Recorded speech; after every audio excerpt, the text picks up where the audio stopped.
Hi friends, ఇక మేమైతే చేపల బిర్యానీ అయితే చేసాము. ఇక చూడండి, మా ఆయన ఊరికే తలుగుతాడు చేపల బిర్యానీ అంటని.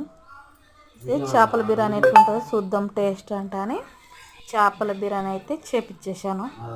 మా ఆయన్నే చేసిండు, సూపర్గా చేసిండు.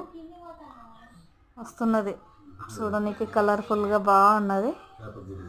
మళ్ళీ తలకాయ బిర్యానీ చేస్తూ ఉంటాడు, ఎన్నో రకాలు చేస్తూ ఉంటాడు.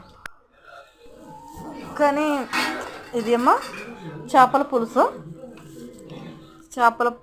చేపల బిర్యానీలకు చేపల పులుసు ఉండాలని అది చేసినాం. చేపల పులుసు కూడా సూపర్ అయింది. అది చేపల బిర్యానీ నచ్చకపోతే చేపల పులుసుతోటి వైట్ రైస్లో తినాలంట అని అట్లా కూడా చేపించేసాను. బాగుంటుంది టేస్ట్ అయితే, మస్తు టేస్ట్ ఉంటుంది. మీరు కూడా అలా ట్రై చేయండి, అప్పుడప్పుడు ట్రై చేస్తే బాగుంటుంది. ఇక వైట్ రైస్ చేపల పులుసు కూడా పోసుకొని తినచ్చు అన్నట్టు.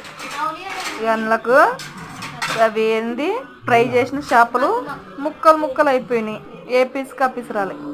నేనైతే వడ్డించుకున్న తిందామని. ఇట్లుందో టేస్ట్ చేస్తా, తిన్నాకలో తెలుస్తుంది కదా ఎట్లుంది ఏం కథ టేస్ట్ అంటని. ఫస్ట్ టైం తింటున్నా చేపల బిర్యానీ. ఓకేనా ఫ్రెండ్స్, సూపర్గా ఉన్న టేస్ట్ అయితే అదిరిపోయింది, సూపర్. ఓకేనా, బాయ్. మళ్ళా